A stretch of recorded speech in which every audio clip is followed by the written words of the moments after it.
Hello, dear students. In previous lecture for class 9th atomic structure, we have discussed the Thomson model, which was rejected by the Rutherford alpha ray scattering experiment. So आज discuss करेंगे हम alpha ray scattering experiment. किसने दिया था? Rutherford ने. Rutherford alpha ray scattering experiment.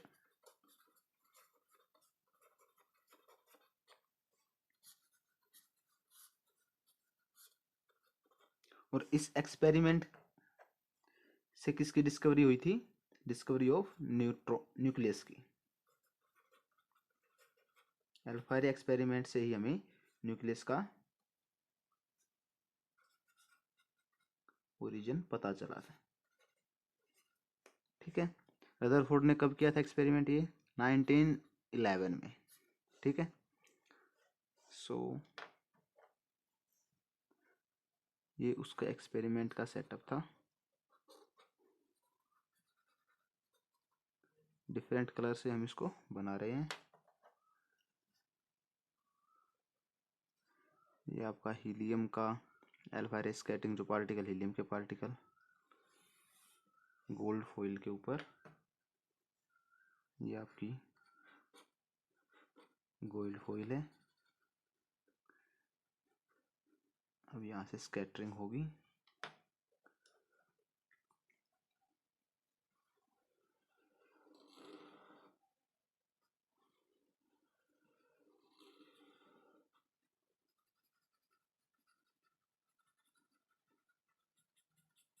इसको बना रहे हैं अच्छे से.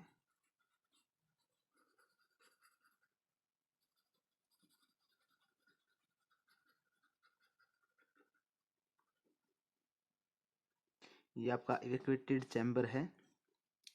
अब यहाँ पे स्कैटरिंग होने के बाद पता चला जो रेज है वो स्कैटर हुई.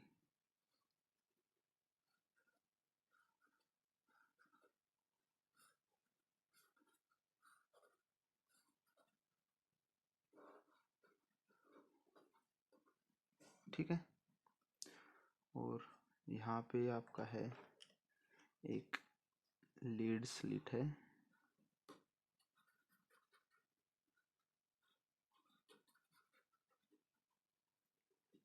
ये आपका डायग्राम बन के तैयार हो चुका है. इसकी नेमिंग और कर देते हैं. ठीक है. ये है आपका source of alpha particle. Means आपके जो अल्फा पार्टिकल्स हैं वो alpha particles are the nuclei are helium nuclei. Helium nuclei के अल्फा पार्टिकल हैं जिनका मास 4 यूनिट है, 4 यूनिफाइड एटॉमिक मास. और चार्ज है आपका +2 यूनिट का. ठीक है. जो अल्फा पार्टिकल है उसका ही. ये आपका लेड स्लिट है.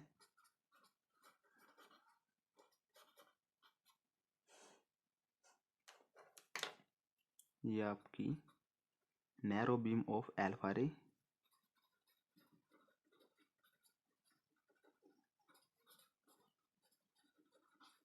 ठीक है. ये आपकी गोल्ड फॉइल है. ये आपकी गोल्ड फॉइल है. ठीक है. जिसकी 0.00006 सेंटीमीटर थिकनेस है आपकी गोल्ड फॉइल की. ठीक है. ये यहाँ पे जिंक सल्फाइड की कोटिंग की गई है इसके ऊपर. ठीक है. ये आपका इवैक्यूएटेड चैम्बर है. Evacuated chamber.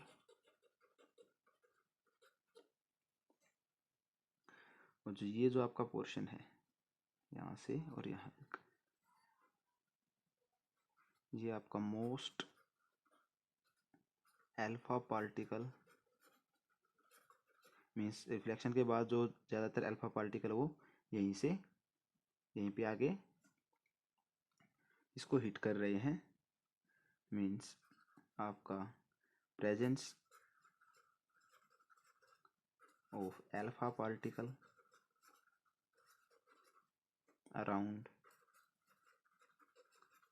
thin metal foil was detected with the help of zinc sulphide, जो कैसा ग्रीन लाइट देता है, zinc sulphide screen glow green. ठीक है, अब इसको एक्सपेरिमेंट से क्या क्या ऑब्जर्वेशंस आई वो हम डिस्कस करेंगे हम one by one. Alpha particle क्या है, ज़्यादातर अल्फा पार्टिकल क्या कर रहे हैं, straight line, alpha particle straight line में ट्रेवल कर रहे हैं, और ज़्यादातर जो अल्फा पार्टिकल हैं वो सीधे ही निकल रहे हैं, इसको पास कर रहे हैं, गोल्ड फॉइल से पास कर रहे हैं, मतलब जो डिफ्लेक्शन है वो न के बराबर है। बहुत कम अल्फा पार्टिकल हैं जैसे जो एक छोटे से एंगल, वाइडर एंगल से डिफ्लेक्ट हो रहे हैं, और 12,000 में से एक ऐसा आपका अल्फा पार्टिकल होगा जो रिट्रेस करेगा अपने पाथ को, वापस उसी पाथ पे, मतलब 180 डिग्री पे रिफ्लेक्ट करेगा। ठीक है, सो हम इसको यहाँ लिख देते हैं ऑब्जर्वेशन।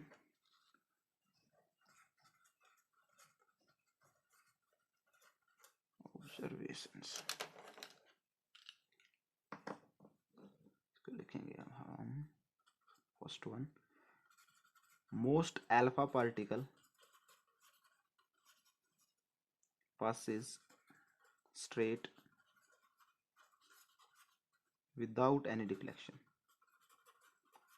without any deflection। ठीक है, some deflected through wider angle,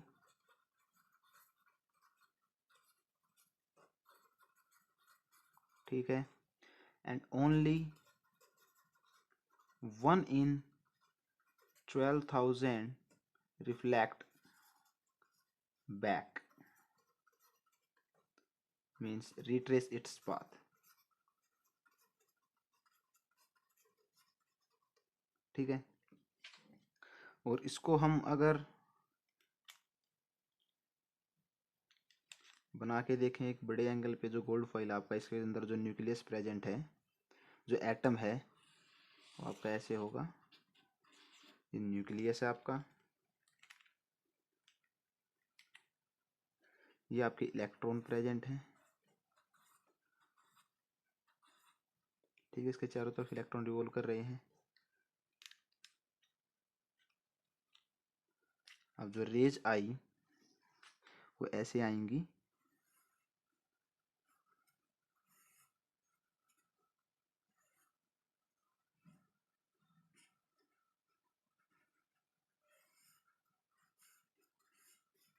means most of the rays क्या कर रही हैं, पास कर रही हैं, बहुत कम जो रेज हैं वो एक वाइडर एंगल से रिफ्लेक्ट कर रही हैं, लेकिन 1200 में से एक ऐसी रेज है अल्फा पार्टिकल की जो वापस रिट्रेस कर रही है। ठीक है, इसका कंक्लूजन हम लिखेंगे,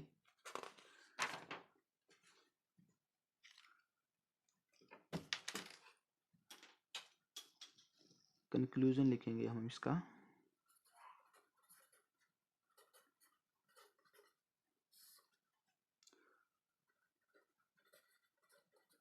most of space is empty, means ज़्यादातर अगर रेज आपकी स्टेट पास हो रही है तो जो आपका एटम है उसके अंदर क्या है, खाली स्पेस ज़्यादा है, most of the space is empty in atom, इसीलिए तो पास हो रही है वो। And another, positive charge occupy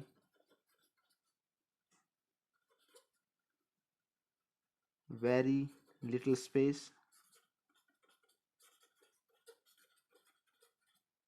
जो आपका पॉजिटिव चार्ज है वो एक बहुत कम जो प्लेस है उसको ऑक्यूपाई किए हुए हैं, इसी कारण जो 1200 में से एक है वो रिफ्लेक्ट बैक हो जाता है आपका अल्फा पार्टिकल का, क्योंकि अल्फा पार्टिकल के पास कैसा चार्ज है, नेगेटिव है। ठीक है, and another is radius of nucleus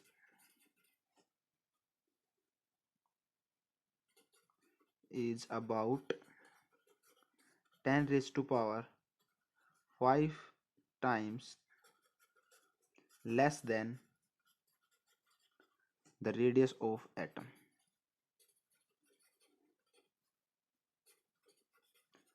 जो न्यूक्लियस का एटम है वो 10⁵ टाइम्स छोटा होता है किसे, एटम के रेडियस से। ठीक है, उसके बाद आया ड्रॉबैक्स ऑफ रदरफोर्ड। ड्रॉबैक्स क्या थी रदरफोर्ड की, नहीं उसके बाद इसने दिया अपना रदरफोर्ड न्यूक्लियस मॉडल। मॉडल पेश किया इसने रदरफोर्ड ने, रदरफोर्ड न्यूक्लियस मॉडल। रदरफोर्ड ने अपने मॉडल में क्या कहा, ऑफ एटम। ठीक है, तो वन बाय वन डिस्कस करते हैं रदरफोर्ड के न्यूक्लियस मॉडल के बारे में। Atom consist of a very small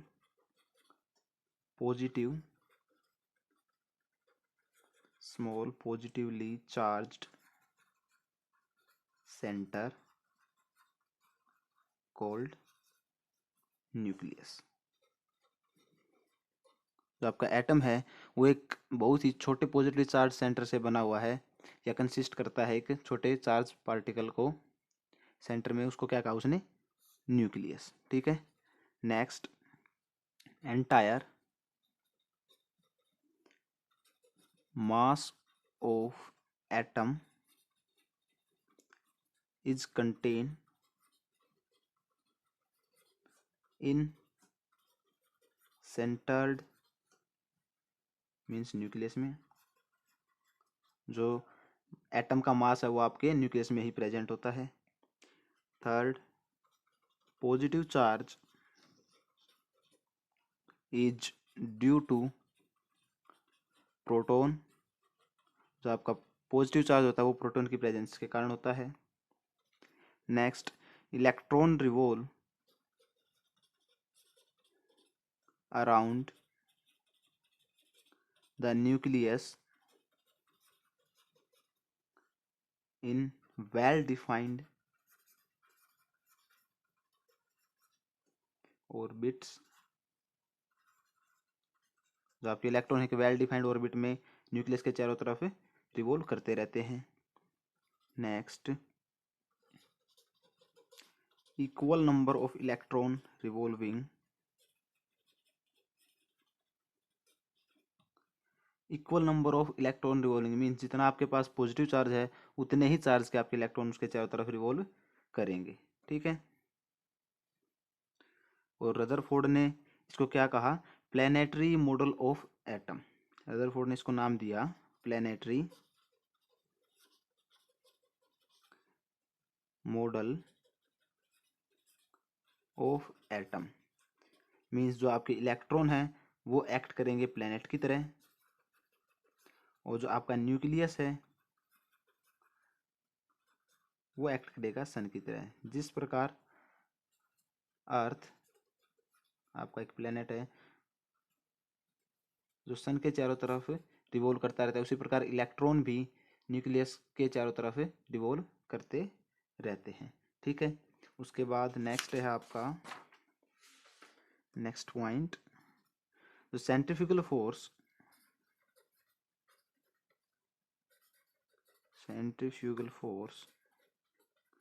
arising from this circular motion balance the electrostatic force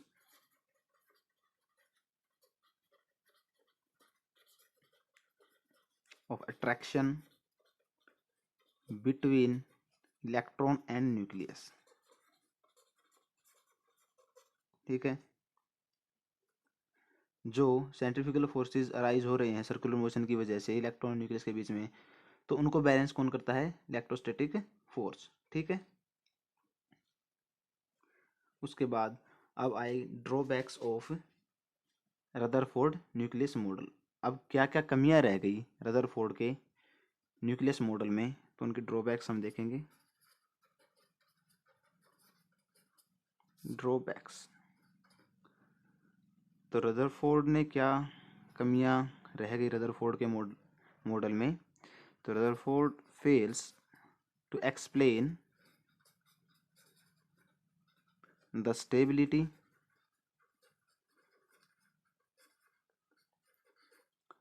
of the atom, stability of the atom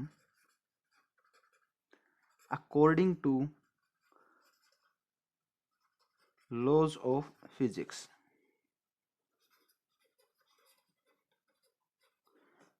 तो रदरफोर्ड क्या हुआ, फेल हो गया to explain stability of atoms, atom की stability को physics के law के according बताने से। मीन्स रदरफोर्ड ने कहा आपका न्यूक्लियस है, न्यूक्लियस के चारों तरफ आपका इलेक्ट्रॉन रिवॉल्व कर रहा है एक वेल डिफाइंड ऑर्बिट में। मीन्स जब भी कोई चीज़ मोशन में होती है तो वो अपनी एनर्जी लूज करती जाएगी। Means according to Rutherford revolve कर रहा है तो ये रिवॉल्व करता हुआ एनर्जी लूज करता जाएगा, और एक टाइम ऐसा आएगा जब ये न्यूक्लियस के साथ कोलैप्स कर जाएगा। ये इसके साथ कोलैप्स ना करना इसको एक्सप्लेन नहीं कर पाया, तो इसी कारण क्या हो जाएगा, रदरफोर्ड न्यूक्लियस मॉडल का ये एक सबसे बड़ा ड्रॉबैक था। And according to law of physics, इसके बाद calculation shows that this would happen in only 10 raised to power minus 8 second. ठीक है, मीन्स जब इलेक्ट्रॉन रिवॉल्व कर रहा है एक डेफिनेट ऑर्बिट में, अगर वो जिस स्पीड से इलेक्ट्रॉन रिवॉल्व कर रहा है अगर उसी स्पीड से रिवॉल्व करता रहा तो वो कोलैप्स कर जाएगा 10 raised to power minus 8 second में। यही इसका ड्रॉबैक था। ठीक है।